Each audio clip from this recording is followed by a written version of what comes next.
was just about to say. Okay, we're definitely going live now.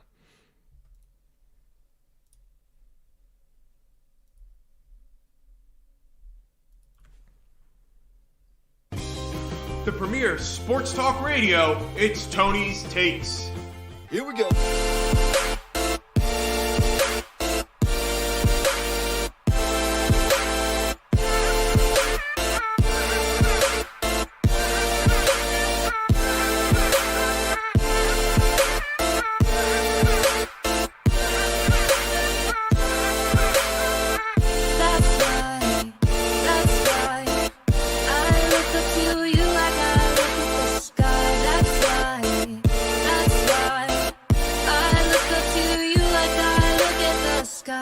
Hey, welcome back to another great episode of Tony's Takes, live right here on YouTube for the best show in sports talk radio. It's Tony's Takes. And of course, I am not alone in the studio today. Sitting next to me is my co-host, Jimmy D. Jim Jam. Hello.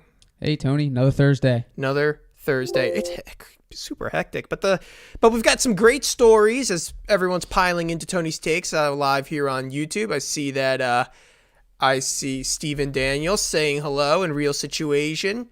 It's great that everyone's joining us live on YouTube. And of course, if you can't join us live on YouTube, welcome to us, or thank you for joining us on Apple Podcast as well in the recorded version.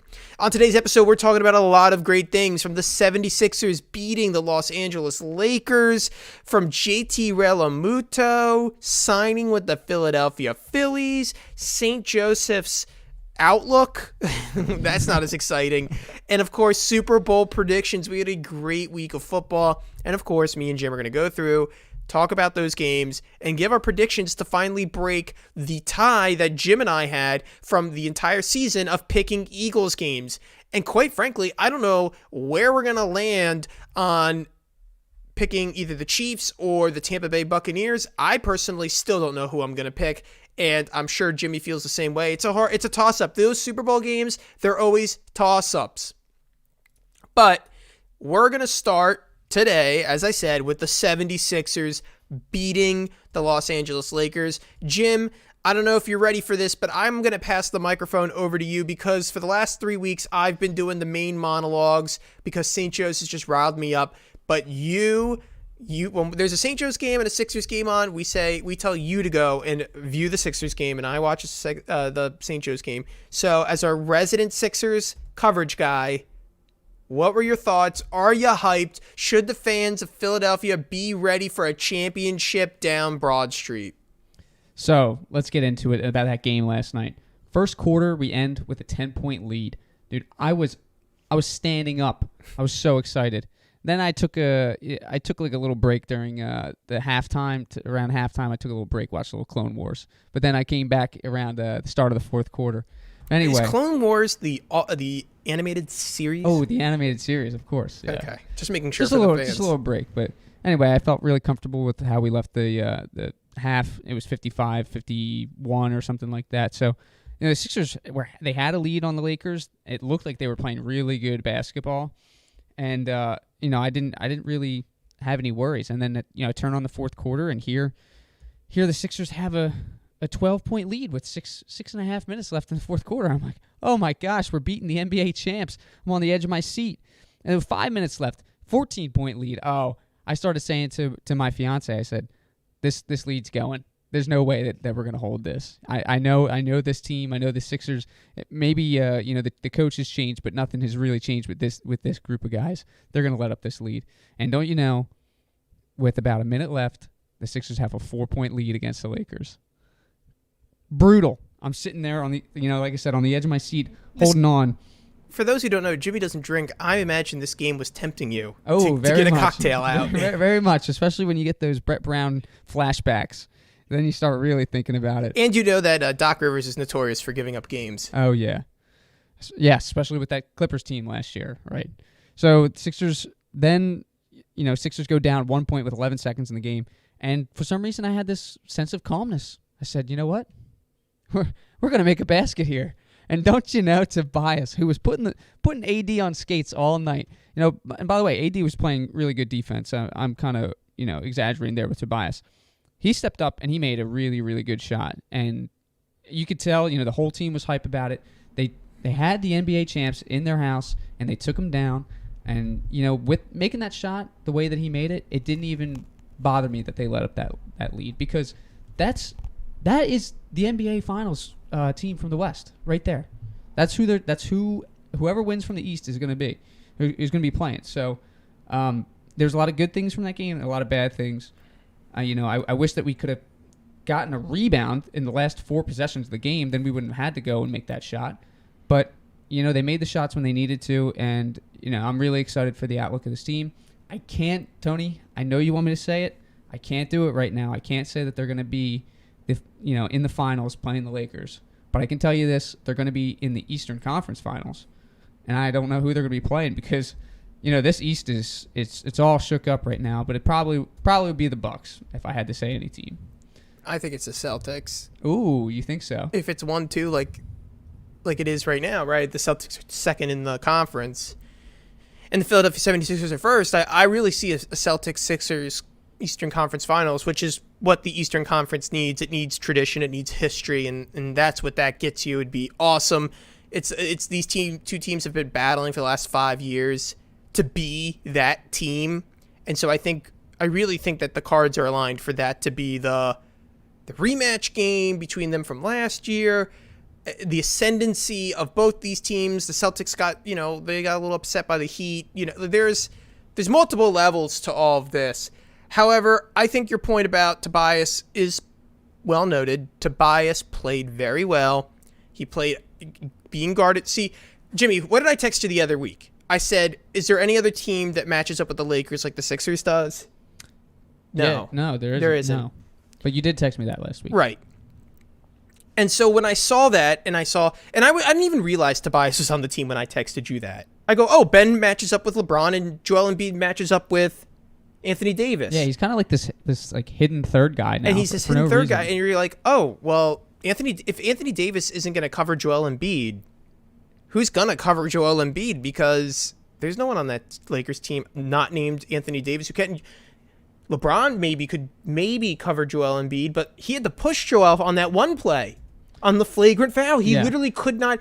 Joel Embiid is the only player that LeBron can't be a center against, right? We always used to say LeBron is the modern day center in the NBA. He's 6'9", 6'8", 6'9", but really, really thick and can play. He played center on those Cavs teams multiple times. Note it was against the Warriors, who were an undersized team, but we had seen it throughout the seasons too. It happens, but Joel Embiid cannot be guarded by LeBron James, and Anthony Davis, it's like pick your poison. Okay, I guess the Lakers in a real situation go, we're just gonna make Tobias Harris be the deciding factor of if the Sixers are gonna beat us or not. Yeah, that's true. And to your credit, weeks ago you said that Joel Embiid and Anthony Davis, Joel has Anthony's number, always wins against him for some reason, and that's the one thing that I really look forward to. If the finals ends up being Lakers Sixers, that would be insane, because you'd get the best play out of both of them. But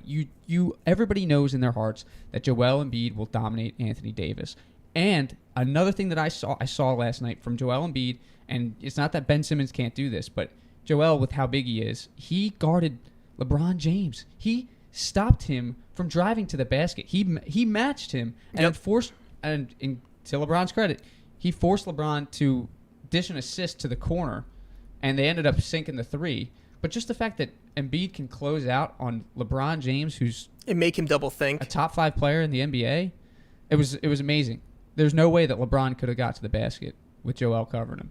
Yeah, and Marcus Gasol is not a bad center. Now he's a little older, and that's why you think, oh, put Marcus Gasol on Joel Embiid. But Joel Embiid had his way with him. Even if it's 8 for 18 shooting, okay, it's not the most efficient night possible, but 28 points against the Lakers is still really good. And then Tobias just does Tobias things.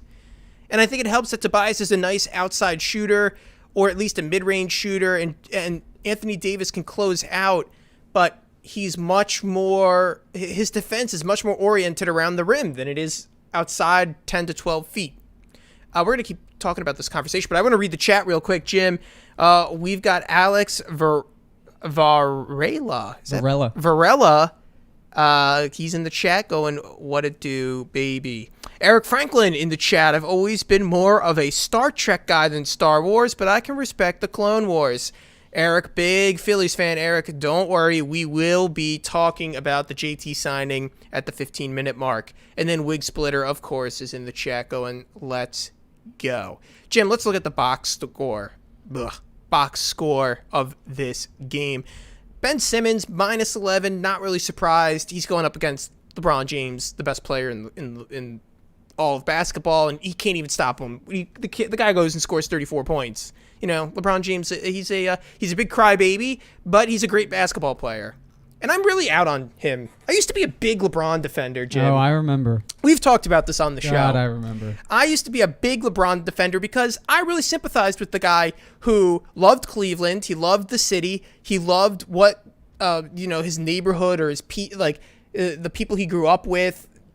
Ohio, Akron, whatever you want to call it, right? Because Akron's not really Cleveland, but it's close enough. It's that area. I really respected that. I respect the hometown guy. I respect the guy who doesn't take the money and plays for his team, which is Cleveland. If we had LeBron James was from South Jersey, we'd want him to be on the Philadelphia 76ers.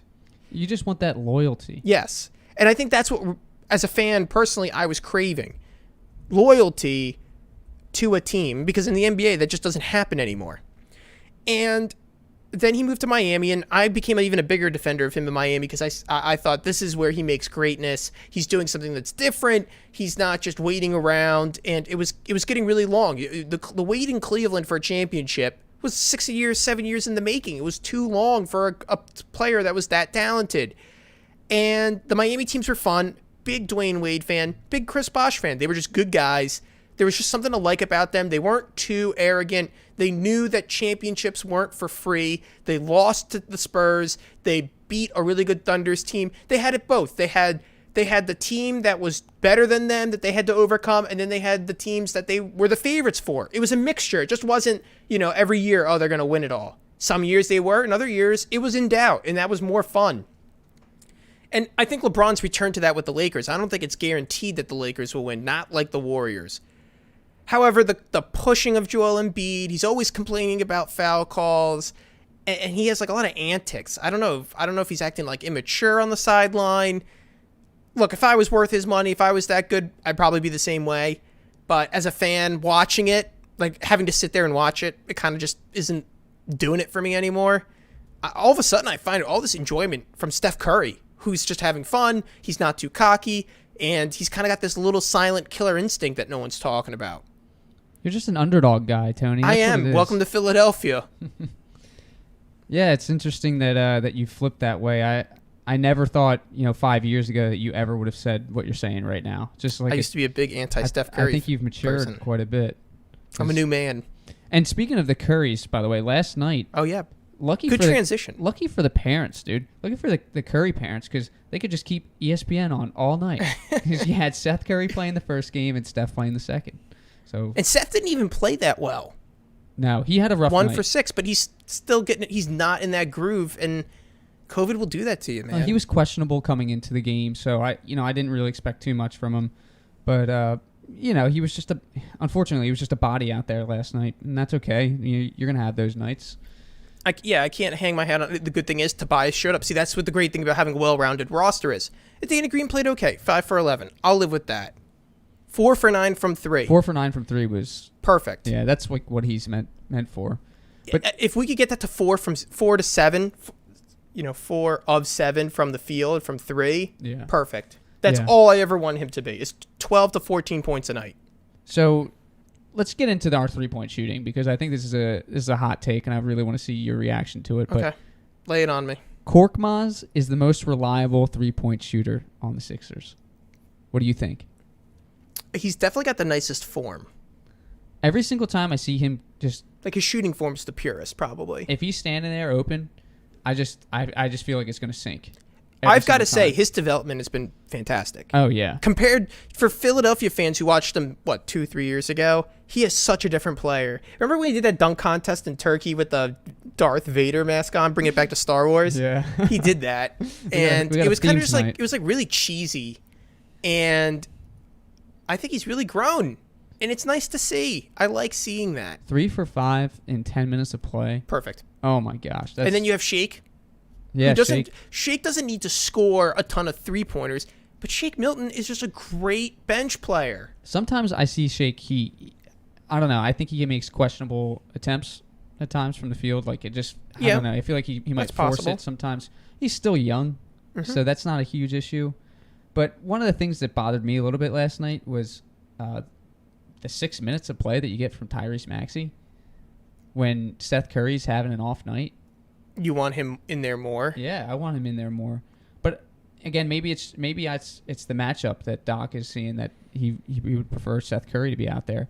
I don't know. I just think Tyrese Maxey has been phenomenal this year, and you know, he stepped up when nobody was playing, when all the COVID stuff happened. He dropped 39 points one game. Yeah. Yeah, why not? You know, if Seth Curry's having an off night, just get a little bit more offense out there.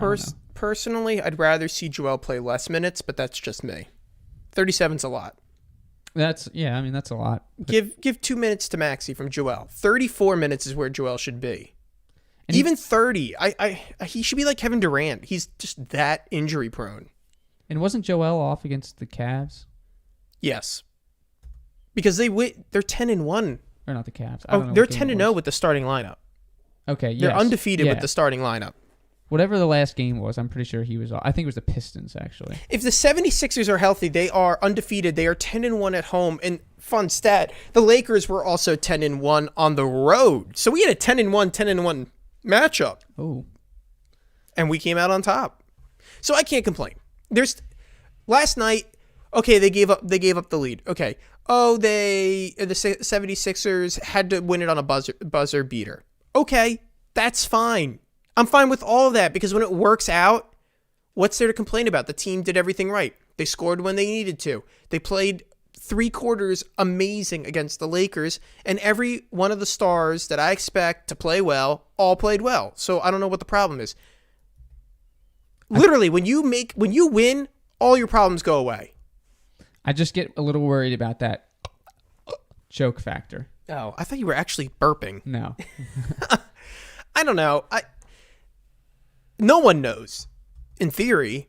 But it's possible. With them letting up the lead as much as they did last night, you know, with, like I said, they had 14-point lead with 5 minutes to go. Yeah.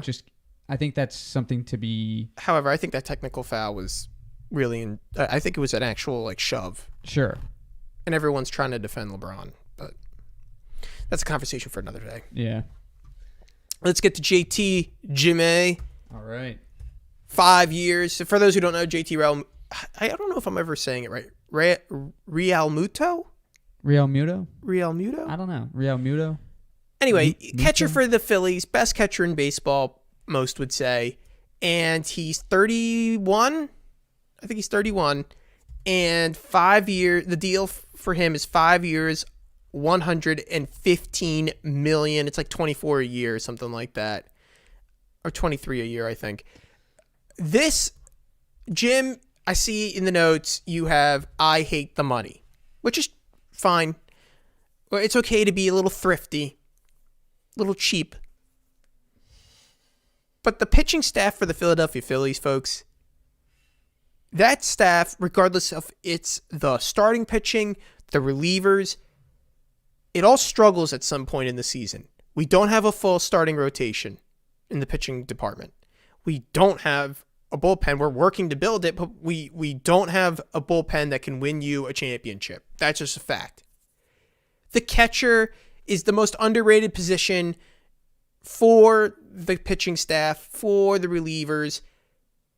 Yes, it's a lot of money, but JT plays a special position in which it affects both your offense and your defense in baseball. Yes, having a good shortstop is important. Yes, having a good outfielder is important. But no one touches the ball as much as the catcher does in regards to how many times he's in control of where the pitches go. He's in control of who's stealing bases and who isn't able to steal bases. He's in control for defensive lineups for the field. This is the most important position in baseball with regards to the multiple tasks that are performed. There is no player in baseball who touches as many things as the catcher does. And so when you have to spend a lot of money on a catcher who's a veteran, I'm willing to do it because of all the big impacts that one player can have on this roster. The pitching staff needs improvement. JT can help. The defensive lineups and how the field is positioned in the outfield and on the infield, all thanks to the catcher. Sure, you could say the manager's giving the lineup, but the catcher makes that decision sometimes too. Where the pitches are being placed, the connection with the pitchers. Now you bring this guy in for 5 years. All of the pitchers you bring in, you know that they are getting a great catcher for 5 years and that there's going to be a great relationship with a true professional. JT is a true professional. There is no question about it. 5 years, 115 for all the things he touches. Sometimes it's nice to spend money on quality things. This was a quality it's like you're getting a car, right? You go, I want a cheap car because I'm just tooling around town. Or I'm professional. Like when I'm buying a car and getting all the right features to make my life better. I'm going to spend a little bit more money to make sure that I get a seat with lumbar support. I'm going to spend a little bit more money to make sure that I get the right inch tires so my ride is as comfortable as possible. Sure, it's $200 more, but my ride is that much better. A car is a very important part of your life. You sit in it every day when you're not in a pandemic. Even if you're in a pandemic, you sit in it more than you'd sit on the train. The car is an important purchase. You do the right thing and you buy the one that you can afford. The Phillies can afford JT. Get the right catcher for the job, regardless of the money. So, Tony, basically what happened here was that you just walked up to the dealership and just told them that you'll pay $20 million more than what that you could have paid for that same exact thing with all the features, basically. Eric, can I just say one thing? Sure. A correction. He's 29 turning 30. I said 31. Yeah, he'll be 30 at the start of this season. Thank you, Eric. Yeah, so you just paid, I don't know, let's just ballpark it, $20 million more. Like, I think that they could have done 5 years, $100 million, and still got him. I don't play around. I don't think that there was any team that interested in him. I really don't. I don't Maybe think the not. Mets were that interested, and I don't think the Yankees were that interested. What I do like to see is that Middleton is willing to spend the money. We had all this talk about how Middleton said, "Oh, I'm going to get a little stupid about it," and then he did a 13-year deal where he wasn't really spending stupid money for Bryce Harper. Right. Granted, that'll be stupid money when Bryce Harper's 39 and still playing for the Phillies, but as of right now, he's not really spending stupid money. This was a little stupid, I think, as far as the price per year. It's the most any catcher's ever made per year. But he is undoubtedly the best. Yes. He's the best money can buy. Sure, but he's really only going to be in his prime for the next 2 to 3 years. Let's be honest. And there's a case to say that he's already passed his best years. Last year wasn't the greatest season. I know that we had the COVID season and everything, and it was shortened and all that. But, it didn't really look like he was playing for another contract last year. And normally you'll see heightened play. So that's kind of got me a little worrisome. Especially catchers, they have bad knees over their lifetime. And when you get to 30, things start changing. And I know I haven't reached 30 yet, but I hear that all the time from everybody that's turned 30 at least. I'm going to say something, though, about the heightened play. I would be more concerned about giving a guy money who has heightened play. I'd rather reward a guy who has consistency. And so, for the reason that you just named, Bryce Harper got a big deal because he heightened his play. There are tons of players that this happens to. I would rather get the guy who shows who he is, and I'm paying for what I know I'm getting. And I know this is like convoluted. Most people say I'm crazy for it. But I kind of have a sense of comfort in knowing that this guy just doesn't turn it on and off for money. He plays a certain way every night, regardless of what's on the line. And I pay Bryce Harper to worry about winning me games. I pay JT for consistency, quality, and ease of life, comfort. And I think that's what I'm getting with him. Yeah, I guess my thing is more that, he's not going to bat 303 like he did when he was 25. Yeah, but if he bats 280, I'm not going to be complaining either. Right. Well, you're coming off a season where he batted 266, so that's like, I don't know. Maybe personally, I think maybe the Phillies could have even have walking away from him and been fine at the catching position. But at the same time, I agree with you. He's going to help the pitching staff. And then, against that, I think that Middleton needs to put the money where the money should go. And I really don't think that the spending all the money on an expensive catcher, I don't know.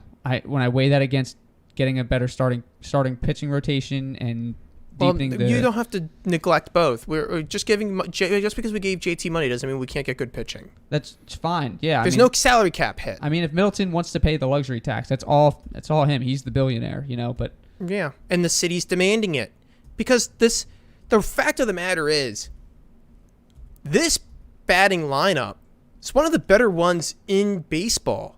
I've heard many smart analysts and other people who actually talk about baseball and watch it every day. I watch the Phillies every day, but I don't watch other teams every day. For example, I listen to the Tony Kornheiser show. He's an ESPN guy. He is a Nats fan. He's from D.C. He was legitimately scared of the Philadelphia Phillies batting lineup, and he still doesn't understand how they aren't making the playoffs. And in reality, it's because of the pitching, mainly the relievers and some of the starters too. But that batting lineup, I mean, it's a little bit of a gauntlet for the Phillies. It's not like you get past 3 good guys and that's it. There were 5 to 6 really good batters sprinkled throughout the lineup who they could do damage to you. How many games did we see? There was when I watched Bryce Harper last year, or anyone, I go, Bryce Harper's going to get on base and we're going to get a hit. When there's one, say there's one out, Bryce Harper's going to get on base and we're going to get a hit because the next guy who's going to come up is going to whack it somewhere in the park. The Phillies they have that energy, and I really like them. I really like that unit last year, and I think they underperformed, and I'm willing to bring it back is my point. I'm not willing to mess with it only for the fact that I know it could have been better, not because of the batters, but because of the pitchers. That's fair, Tony. I mean, again, I'm kind of teetering back and forth anyway, so I can't give you a definite on what this really means to me. But at the same time, I'm just torn, and I think that if I feel that way, if I feel torn between both decisions, I don't think going to the extravagance of $115.5 million is really where I would go. I'm probably somewhere more towards the middle high. Eviction night goes, they scored top 10 runs per game in baseball. There's my point. I'm not saying they were the best lineup in baseball, but they were legit. I mean, they could scare most teams where it's like, yeah, we got Phillies coming to town. We got to play them very seriously. They can beat you. Sure, all the more reason to invest money in pitching and not catching. Well, I'm willing to think that a good catcher will affect the pitching. Because they didn't win the World Series last time I checked, and if they scored that many runs per game, then they let up X many more runs per game, But are you willing to pay pitchers? I mean, for me, I feel like pitchers usually teams that have good pitchers, it's because of their farm league. I don't know, but look at the Rays and the Dodgers last year, Well, the Rays are all homegrown. Yeah, that's fair. I mean, but my whole point is that both of those teams, they were deep in their bullpen. This is true. They could have pitched 9 pitchers every game and been fine the next day. Oh, that pisses me off sometimes. Yeah, I don't like that very much, but I'd rather have like 5 good starting pitchers who can go 7-8 innings. Yeah, you're on command. You're a traditionalist, like me over here. Yeah, exactly. Even though they're still trying to figure out the designated hitter thing. I don't know how that's going to turn out. Wait, haven't they approved that for the NL this year or no? I thought it got rejected by the union. Oh, really? I'd have to do more research. I didn't prep that for today's show. In fact, I did 0 prep for today's show. For the fans of Tony's Takes don't know, things are getting crazy at 810talk.com. I'm on the new... can I plug the podcast that I'm on, Jim? You don't mind. Of course. Yeah. So I am on the Atlantic 10 Talk podcast. It's called A10 Talk Podcast. It talks about A10 basketball, and I represent St. Joe's. But I've kind of been going on as a reoccurring guest, possibly co-host, not the main host. Not going to take credit for that. However, I've been invited to the last 3 recordings. Really grateful that they have invited me to go. And so I've been crazy busy. I'm writing 2 to 3 articles a week. I'm doing this podcast every Saturday night. We recorded a podcast. We recorded 2 podcasts in one night. We did a 3-hour recording. I thought I was Joe Rogan. It was unbelievably long on my Saturday night. Oh man, you didn't get paid for that? No. Oh jeez. No, it's all out of the goodness of my heart. I Poor talk guy. so much now. I'm literally talking to myself in my basement. But anyway, go check out the podcast, A10 Talk Podcast. It's pretty good. It's a little specific. We run a little generic show here at Tony's Takes. We talk about all the topics in the world. A10 Talk Podcast, very specific. So if you're into that, please check it out. Give it a like, subscribe. We'd really appreciate it. And if you're not into listening to 3-hour podcasts, which I totally understand, there's only so much time in the day, make sure to check out my columns at a10talk.com. I try to get them out one a week at the minimum. But this week I had 2 going on 3. My next article is going to be if the Atlantic 10 is a 2 or 3 bid league. NCAA tournament is coming up. We need to decide, is the Atlantic 10 going to have 3 teams in the NCAA tournament or 2 teams when March Madness rolls around? Also, if you're here on Tony's Takes on YouTube for the first time, please make sure to subscribe and double click the notification bell. That way you get notified every time we go live. And I know everyone's in the chat. We read the chat all show long. And if you want your takes read on the show, we had a couple emails 2 weeks ago. Love to get more emails.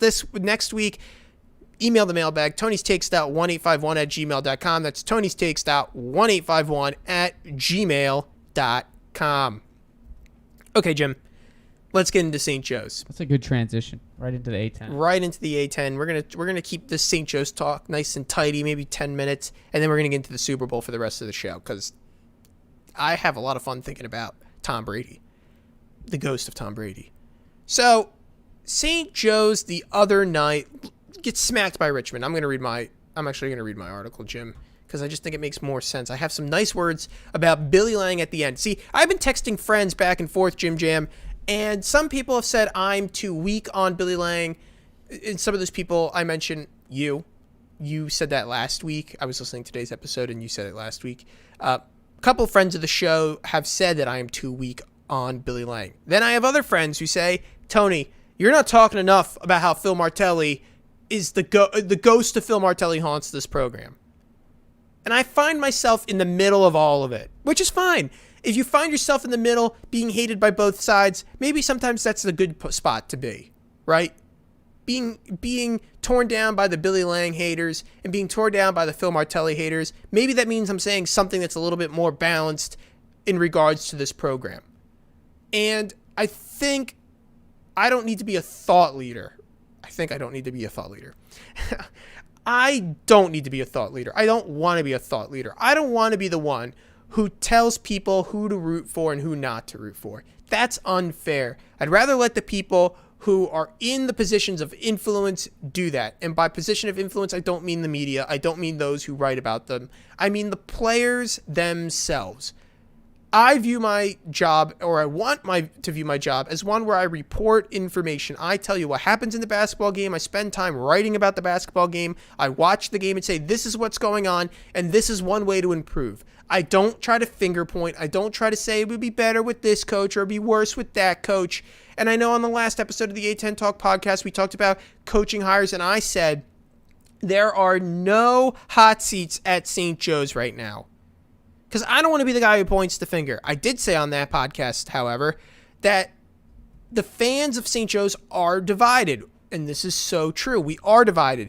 And we have seen it where we want to blame one person at the school for all the issues, when there are multiple reasons for why St. Joe's finds itself struggling now, why it found itself struggling a year ago, why it's found itself struggling 4 years ago. Multiple reasons. It's not just one person's fault. Like life, there is much nuance. And if we always are just looking at it with, it's the coach's fault, whoever is the coach, then we're not understanding the problem.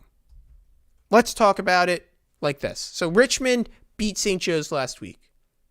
And I said in my column, St. Joe's has continued to play without starters Greg Foster Jr. and Ryan Daly. And in addition to Ryan Daly and Foster's absence, St. Joe's was also missing guard Jack Forrest last night, or 2 nights ago, against Richmond. While Ryan Daly has gotten his cast removed, we don't know what the injury situation at St. Joe's really is. We don't know when Ryan Daly's coming back. We don't know what the situation with Greg Foster Jr. is. We don't know what the situation with Jack Forrest is now. 3 of our top scorers not named Taylor Funk, who is our top scorer for the season, at least because he's allowed to play. And the only bright spot that this team has is Jordan Hall, who looks to be Atlantic 10 Rookie of the Year. He's the only hope for St. Joe's and Coach Lang. And the fans are already starting to ask if Coach Lang was the correct hire, as I said before. Unfortunately, the injuries in the starting lineup have made winning an almost impossible task for St. Joe's this year. However, fans of St. Joe's won't accept that as an answer. The only thing that matters to St. Joe's is the team's record. Coach Phil Martelli also dealt with injuries, and in his final 2 seasons at Hawk Hill, he was promptly shown the door after finishing 30-35 in his last 2 seasons. In my opinion, I do not believe that Coach Lang's job should be in jeopardy. However, the fact of the matter is Coach Lang's job security does rest on 2 things. First, he will have to make Jordan Hall one of the best players in the Atlantic 10. Second, Hall's progress will need to translate into wins. Every coach deals with their own problems. Why aren't we looking at the athletic staff? Why did we have injury history with Phil Martelli? Why do we have injury issues with Coach Lang? Maybe it's the athletic staff. Has anyone thought about that? Or is anyone just wants to point at the coach's problem? Maybe the school's not hiring the right doctors. That's possible. Maybe the school is not setting up the right scheduling because the coach doesn't control the scheduling all the time. Sometimes that's the athletic director's fault or problem. The fact of the matter is, for these programs, it's not just the coach. This isn't the pros. The coach doesn't control everything. Well, even the pros, they don't control everything. They're just the scapegoat. And it's the unfortunate fact of sports. Coaches are the scapegoats. And I want to get away from that. And as a writer, I'm never going to blame any one coach for problems other than recruiting, which he does control, and what I see on the court. But if I know for a fact St. Joe's isn't winning because of injuries, how can I look at Coach Lang and go, that's your fault? He doesn't control who gets injured or not, and neither did Phil Martelli. The reason why I didn't like Phil Martelli at the time was because we were doing the same thing on offense over and over and over again. Same thing on defense over and over and over again. Okay, that's all on him to correct. I do the same thing with Billy Lang. Anyone who reads my columns can see. Coach Lang, why aren't we attacking the rim more? Why aren't we attacking the rim more? Why are we shooting so many threes? That's something you control. Get it under control. But I'm not willing to hang all these losses on St. Joe's knowing that he didn't schedule all the games and that he isn't in control of how players get injured or not. I'm not saying that a coach can't contribute to the losing of a team, but I'm not just going to be in the crowd that goes, things are so much better with Phil Martelli, or things are so bad because Billy Lang is the coach and he doesn't know what he's doing. Everything is nuanced. Everything has more than just one fact to it. And it can't always be one person that's the problem.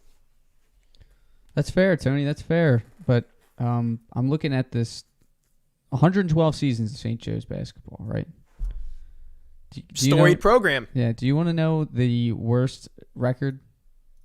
It's last year's. Last year, 6-26. You want to know the third worst record? It's this year's. 6-22, 1911. Okay. And then the worst record is this year, 1-13. In 1911, was that a new coach? Was that the first year of the program? I don't know. John Donahue. I'm going to say this. This is what St. Joe's is doing right now is almost like building a program from scratch. Yeah, no. They had seasons before that. They had 1910 season. I'm equating this season to literally the school saying we're getting a new basketball program.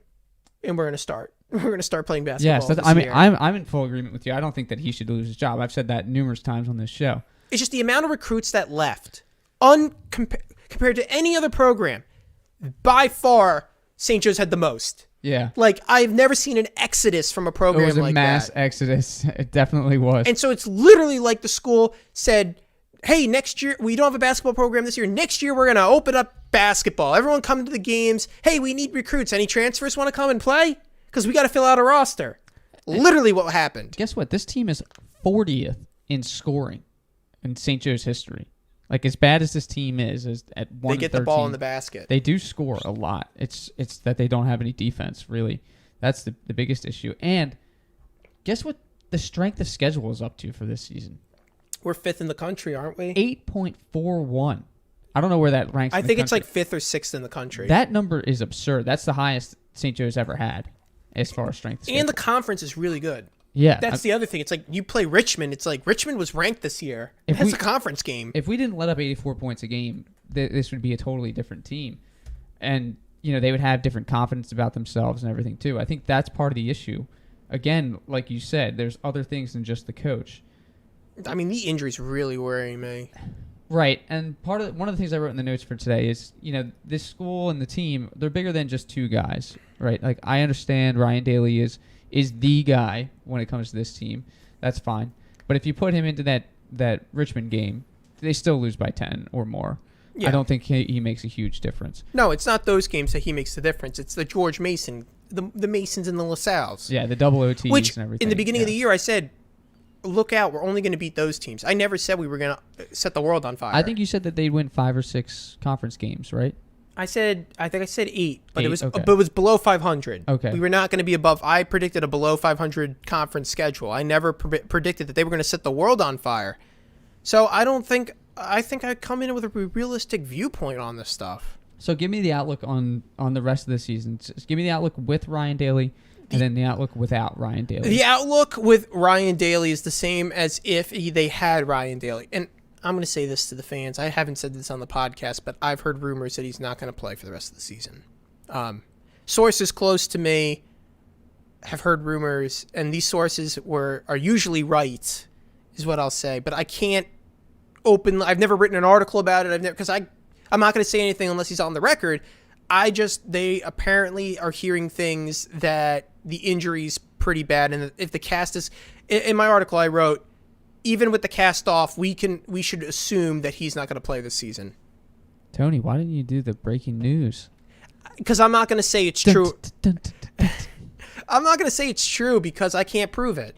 I'm not going to be one of those people who go sources, and then you don't name your source. You name your sources. Sure. That's how you know it's true. Sure, yep. So I'm not going to say it's going to happen or not. I just have this funny feeling, is the way I'll say it, that we might not see Ryan Daly. But say he plays tomorrow, right? That's the hypothetical. The outlook's still the same. You know what the outlook is, Jim? We can't rely on Ryan Daly to be our breadwinner. Jordan Hall is the future. The outlook, regardless of how this team plays from here on out, with the amount of losses they've incurred and what this roster looks like without Ryan Daly, Jordan Hall is the future. He is good. He is going to be the best player in the Atlantic 10 in 2 years. If he doesn't transfer, hang your hat on the fact that he will be the best player in St. Joe's history, possibly. Yes, I said it. People thought I was crazy for saying who's baby Ben Simmons. He can shoot from anywhere on the court. He has the size like no other player I've seen at St. Joe's. The athleticism. If he can get consistent scoring and nail down his shooting form, look out. He could be the best player in St. Joe's history. That's a fact. Wow. That's amazing. And that's a hard leap. And I'm not saying he's going to get the accolades for it. I'm not going to say that he's going to win Naismith Player of the Year. But from a talent, I could easily see him scoring and just being more fun, and just his size. Jameer, I mean, I'm a little crazy to say that he's going to be better than Jameer, because Jameer was so good. If you watch any video of Jameer Nelson, it's amazing. But the size is just so exciting, and at minimum, he's going to be better than DeAndre Bembry. I know it. He can be that. He has NBA talent written all over him. If he gets consistent scoring, if he scores 17 to 20 points a game in the way that he's doing it, and he can shoot threes like I've seen him do it, oh, look out. So, Tony, if we get Jack Forrest back for this next game on Saturday against Duquesne, how are you feeling? Do you think that maybe we I predicted that they were going to win on the A10 podcast. Okay. I said that they were going to beat Duquesne. Duquesne's a team that doesn't know what they are yet. All right, yeah. I mean, they're in the lower half of the A10, just under 500 in the conference. So I think that maybe this could be a trap game for Duquesne, and maybe we could. I'm hoping it is. Yeah, pull one out over him. I hope so. Let's get to the Super Bowl, Jim. Ooh. I want to hear it in the chat. I want to hear what everybody's picks are in the chat. So if you can, light it up. So the Super Bowl's not this Sunday, it's next Sunday. Yep, next Sunday. But I guess we'll make our predictions now, huh? True. I have my hot take for the Super Bowl. Give me Before your we do our hot take, picks. and then I'll decide what the pick situation is. I think we're going to save the picks for next week, Jim. Okay. Well, I want everybody to join me in this. Can this hot take up 15 minutes? It's not going to take up 15 minutes, but it's hot. It's steamy. Okay. For my Super Bowl watch party, I am not going to watch. I'm not going to watch 1 minute of this Super Bowl. Huh? No way am I sitting down in front of that TV. I'm not watching a 24-minute halftime show of the weekend. I'm not watching Tom Brady I like the weekend. go against Patrick Mahomes. I'm not going to watch this. There's nothing likable about this Super Bowl in any way at all. So Nobody wants to watch Mahomes, the future great, versus the old great. Like, I don't care. I don't care about either of these teams. I don't care about Andy Reid, and I certainly don't care about the Bucs. I really don't want to watch Tom Brady play another Super Bowl. It is the most boring thing in the world to watch Tom Brady in the Super Bowl now. I don't care how blessed we are to have the GOAT of GOATs playing right now. It doesn't matter. I don't care. I'm not watching. And with their 24-minute halftime show, they can just shove it somewhere because I don't want it. So are you inviting people to watch the Clone Wars at your house? Yes, I'm inviting people to protest and boycott the Super Bowl and watch Clone Wars instead. My issue is that they're not going to have the Budweiser commercial with the horses, with the Clydesdales. They're not having That was an atrocity. And now Sam Adams is going to have a commercial with the horses, with the Clydesdales. I'm sorry. Sam Adams, you don't get to have the Clydesdales. That's Budweiser's thing. And Budweiser, wake up. Get the Clydesdales out there.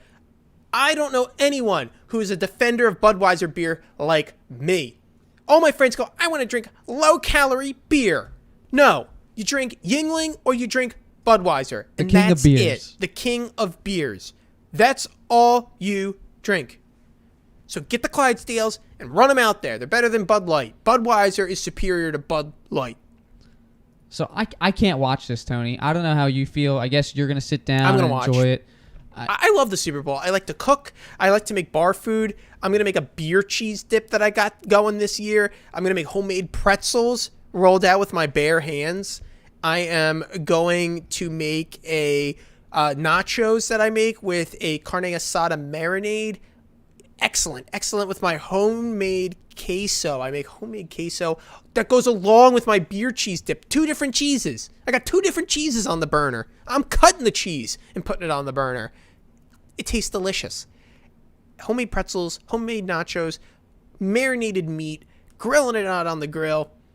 Beer, and more beer, and it's going to be great. And so if anyone wants to watch the Clone Wars, you can go to Jimmy's house. Or if you want to watch football and eat good food, I guess you can come to mine. See, Tony, I'm the same way. Last year, I tried out this wing recipe. Turned out to be the greatest wing recipe ever. The whole year we've been Why don't you eating break wings. down the recipe for us? Oh, no, I can't do that. It's giving away the secret.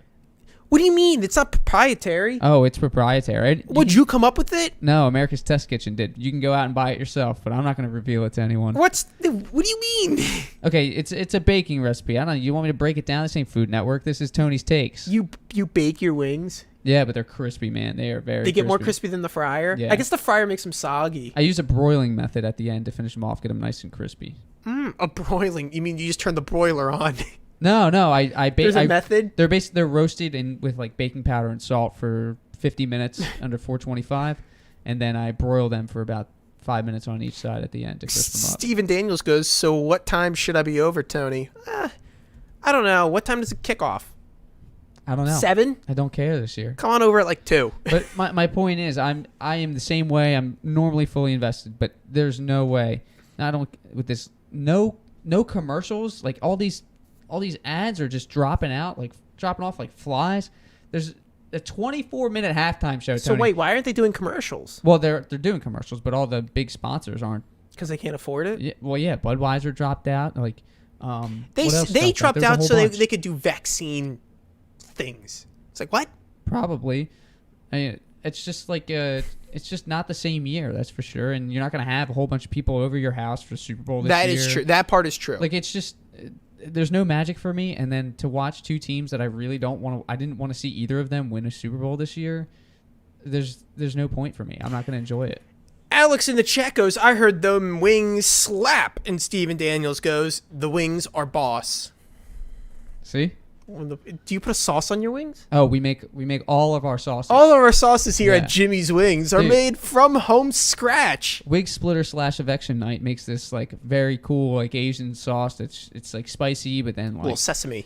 sour and sweet. It's amazing. It's like it's so good. Cacophony of flavors. It's got umami. I'm telling you. It's got umami. We call it umami sauce. It's a fantastic. It's got a sauce. flavor that is indescribable. Oh, it's so good.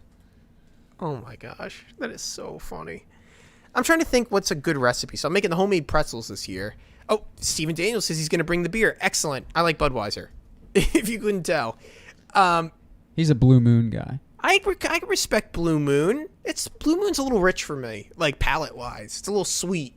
If I'm eating a hot one of Jimmy's umami wings, I think I want something that's a little like neutral because the wings have just like so much flavor. Like a Blue Moon, I like them, but man, it's like after one, it's kind of like a dessert. It's like I don't have more than one slice of tiramisu cake. I don't have more than one Blue Moon. It's just, you don't want to overdo it with them. Debbie goes, variety, amazing, better than any place around.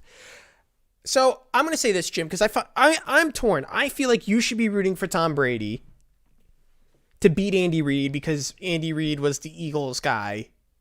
He's your Eagles coach, and it's fun to mock him. And I should be rooting for Andy Reid to pummel Tom Brady for all those years of watching the Jets get crushed by him. Yeah, because the Patriots were the main. And all of a reason why the sudden, you Jets- come out. I thought that was the battle for today. I really did think that was the battle. And you come out and you say you're just not going to watch. And Nope. that's why the last 15 minutes of the show are so slow. Nope, not watching. You're like a child who I'm is pouting in the yes. corner, and you're ruining a good time with your family. And I'm your family. Yeah, and my It's actual family's probably gonna be mad at me too. It's like about this. pick a side, Jim, okay? And let's make the show a little more interesting because your wing recipe, I have doubts that it's better than fried wings. I'm sorry. I'll bring you some. I will make you some. Sampler. next Bring time. a sampler platter. Sampler for next Thursday. Okay, do you make anything else other than the wings? Anything better We than make. wings? I mean, it just the menu gets made up like 2 days before. So I mean, who knows? Who knows what we make? It could be potato skins. It could be. Oh, I love potato skins. It could be anything, dude. We live it up over there. So if you want me to take a side, then fine. I'll take my side. My side right now, as of this week, not next week, not official pick, but this week is the Bucks to cover the 3 points, and I don't know about the over/under yet, but I'm just saying the Bucks. They're at home. They're home dogs, and I typically root for the home dogs. So yes, the Bucks. Not anything. And you're counting them as a home team, which we haven't talked about. This is the first time that a Super Bowl team is playing in their home stadium. Yeah, that was really crazy. I can't believe the NFL Allowed it. Well, I can't believe that they manipulated the league in order to do that because everything's rigged in the NFL. If I was going to make a bet, like Wall Street bets, I would say that the Chiefs are going to win and that the system isn't rigged. And like Wall Street bets, sometimes the little man comes out on top, Jim. Yeah, I guess so. But And then they make sea shanties making fun of you and your system. that's fine. They can make fun of me all they want. I'm me. I'm not going to change.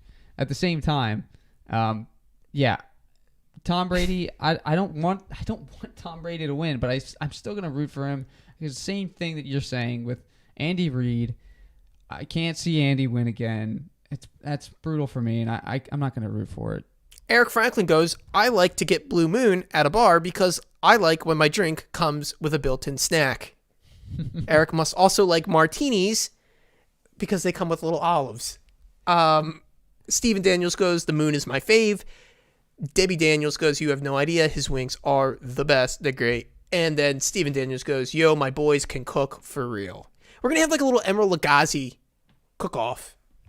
Maybe Tony's Takes will be filmed live. Like I'll get the I have a camera here. We can turn the camera on and we could do like what's the show like? Chopped, and so you got to run through the pantry, but my pantry's like really empty. You just got to cook something with it. Well, we were talking with the executive board of Tony's Takes a couple days ago, and there was we had a shareholders meeting. There was word about a post-quarantine live show cookout or something like that. In summer. Beef and beer? Yeah, that's what I think I heard something like that. So the first annual donate to the show fund. Sure. We have usually average 20 listeners. I bet 4 people show up, and that's because the food would have to be free. Because they're all with the last name Daniels. Yeah, they're all with the last name. It'd literally be the Daniels family knocking on the door saying they're here. And I'm like, hey, what's up? Oh, jeez. Okay. And then Julie would come, but not you. Yeah, I'm sure. Of course. So why are you rooting for Andy Reid again? Because I like the mustache. Is that simply what... I mean, how are you going to sit through... Are you going to watch this halftime show? I like The Weeknd. He's got a little Michael Jackson vibe to him. Yes, I like The Weeknd too, but it's a 20... Who doesn't love weekends? It's 24 minutes, Tony. Madonna was like an hour. No, it's always been 13 minutes. 13's an unlucky number. They extended it. Oh, my gosh. I hope Patrick Mahomes goes cold because of those extra 11 minutes. He's just sitting in the locker room, frigid, arm weak. Tom Brady has ice in his veins, so it's not going to worry. Tom Brady's never listened to The Weeknd. He doesn't understand the greatness. No, not at all. He probably hasn't even heard of anything after, 2005. Tom Brady goes, The Weeknd, that's when I work. Anyway, so we're going to make the official picks. Tony's Takes we're kind of falling apart at the end of the show. I think it's kind of funny, though. I like a little food talk. Maybe we'll have a little food session once in a while. New recipes, chat, give us your recipes. I'd like to read them. Email your recipes, tonystakes.1851@gmail.com. I'm always trying new things. I think that closes out today's show, but I want to say 2 things about football related. Does Watson get traded, and does Rodgers leave? I'm going to start. Watson's getting traded. He's going to the Jets. Rodgers is leaving. He's going to the Colts. Interesting. What if... I don't have any reason to go on this. This is just all speculation. I was thinking that Watson will either go to the Colts or the Jets. Mm-hmm. Which I agree. He could easily get traded to the Colts. And Rodgers stays in the NFC North, but not with the Packers. Does he go Bears? I see 2 teams that are open with quarterbacks, right? Matt Stafford's not coming back. He's not going to the Lions. Dude, the Lions, they just got all of these coaches. They got Deuce. They took John Dorsey. No. Oh, I don't know. No. I don't know. No. I could see him going to the Bears, though. I could see that. Bears, I see. It's just like Favre. Favre went to the Vikings after the Packers. He stayed in the NFC North. But then he never won. Well, he did have Randy Moss, didn't he? For that 1 year? Yeah, they were pretty good. I mean... That's when they lost to the Giants, didn't they? If you have Rodgers, you got a chance. No, that is 100% true. Yeah. He's a better quarterback than Favre. I said it. Yeah. Oh, I think so. Yeah. We'll have to see. Those are 2 interesting stories that we're going to have to keep the eye on. Favre threw a lot of interceptions. That's the real difference for me there. Yeah. He was a little more gutsy with his throws, for sure. Like Jameis Winston a little bit. Yeah, not a player you want to be compared to. Okay, that does it for today's episode of Tony's Takes. Really do appreciate everyone joining for today's episode. And if you're new to the show, make sure to subscribe and double-click the notification bell if you're listening to us on YouTube. If you're not listening to us on YouTube, make sure, if you're probably listening to us on Apple Podcasts, make sure to leave a 5-star review and a written review. If you do that, it gets read on the show. Also, follow us on Twitter at Tonys_takes. And of course, email the mailbag with all your hot takes and recipes. Tony'sTakes.1851@gmail.com. Once again, that's Tony'sTakes.1851@gmail.com. Jim, thanks for coming on the show today. Yeah, no problem, Tony. One last thing. Sure. Boycott the bowl. Oh, that's your new saying. Unbelievable. Thanks for listening to tonight's episode of Tony's Takes. We look forward to seeing everyone next week, right here on YouTube. This has been Tony's Takes. The premier sports talk radio, it's Tony's Takes. Here we go.